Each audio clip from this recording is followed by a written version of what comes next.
প্রিয় ভাই ও বোনেরা, মানুষের জীবন ভুলে ভরা। আমরা সবাই কোনো না কোনোভাবে গুনাহ করি।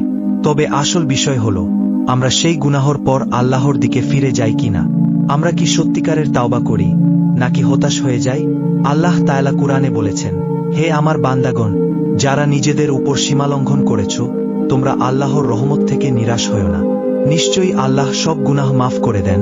আজ আমি তোমাদেরকে এমন এক আশ্চর্য কাহিনী শোনাব, যা আমাদের প্রত্যেকের অন্তরে আশার আলো জ্বালাবে।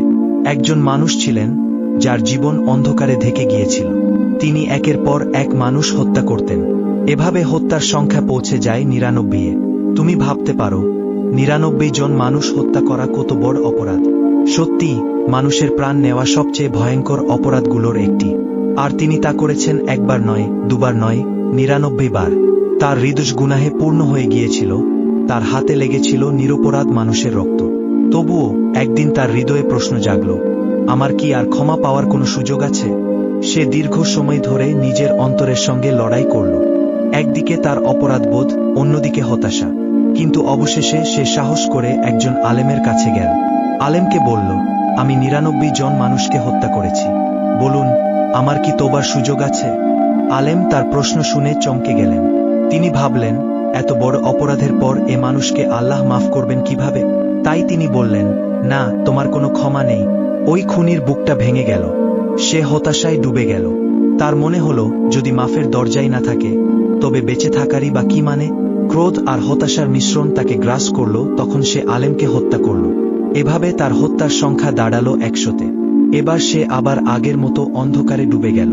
তবে অদ্ভুতভাবে তার মনে আবারও প্রশ্ন জাগল। সে বারবার ভাবতে লাগল, আমি এত কিছু করলাম, কিন্তু সত্যিই কি আল্লাহর রহমত এত ছোট যে আমার জন্য কোনো জায়গা নেই? যদি কোনো উপায় থেকে থাকে, তবে আমাকে খুঁজতেই হবে। সে আবার বের হলো আরেকজন আলেমের সন্ধানে। অবশেষে সে একজন সত্যিকার জ্ঞানীর কাছে পৌঁছালো। আবার একই প্রশ্ন করল, আমি ১০০ জন মানুষকে হত্যা করেছি। আমার কি আর কোনো পথ খোলা আছে? আমি কি ক্ষমা পাব? এই আলেম ছিলেন আল্লাহভীরু, জ্ঞানী এবং হৃদয়বান। তিনি ধৈর্য সহকারে শুনলেন, তারপর শান্ত কণ্ঠে বললেন, হে বান্দা, আল্লাহর রহমত অনেক বড়। তাওবার দরজা কখনো বন্ধ হয় না। তুমি যদি সত্যিকারের অনুতপ্ত হয়ে আল্লাহর দিকে ফিরে যাও, আল্লাহ তোমার সব গুনাহ মাফ করে দেবেন। তবে একটি শর্ত আছে, তোমাকে এই জায়গা ছেড়ে চলে যেতে হবে। কারণ এখানে তুমি শুধু খারাপ সঙ্গ আর খারাপ কাজের মধ্যে আছো। তোমাকে এমন এক স্থানে যেতে হবে যেখানে মানুষ আল্লাহর ইবাদত করে। তুমি তাদের সঙ্গে থেকো, আল্লাহর পথে থেকো। এই কথা শুনে খুনির হৃদয় যেন আলোয় ভরে গেল। সে প্রথমবারের মতো জীবনে আশার আলো দেখতে পেল। তার মনে হল, আল্লাহ এখনো আমাকে ফেলে দেননি। আমি যদি সত্যি বদলে যাই, তবে আল্লাহ আমাকে মাফ করবেন। তাই আর দেরি করল না। সে সাথে সাথেই যাত্রা শুরু করল।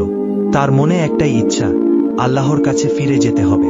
সে হাঁটতে লাগলো, চলতে লাগলো। হয়তো দিনের পর দিন, রাতের পর রাত সে হাঁটল। তার শরীর ক্লান্ত ছিল, কিন্তু অন্তর ভরে ছিল আশায়। ঠিক সেই পথের মাঝখানেই তার মৃত্যু এসে গেল। সে লক্ষ্যস্থলে পৌঁছাতে পারল না। এই অবস্থায় ফেরেশতারা তার আত্মা কবজ করতে এলেন। এখন বড় প্রশ্ন হল, তার পরিণতি কি হবে? শাস্তির ফেরেশতারা বলল, এ তো খুনি। সে ১০০ জন মানুষকে হত্যা করেছে। সে জান্নাতের যোগ্য নয়। কিন্তু রহমতের ফেরেশতারা বললেন, না, সে তাওবার পথে ছিল। সে আল্লাহর কাছে ফিরে আসতে চেয়েছিল। এই নিয়ে ফেরেশতাদের মধ্যে তর্ক শুরু হলো। তখন আল্লাহর পক্ষ থেকে নির্দেশ এলো, তার দেহটা মাপা হোক, দেখা হোক সে আসলে কোন স্থানের কাছাকাছি।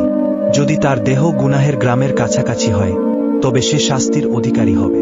আর যদি সে নেককার গ্রামের কাছাকাছি হয়, তবে সে রহমতের অধিকারী হবে।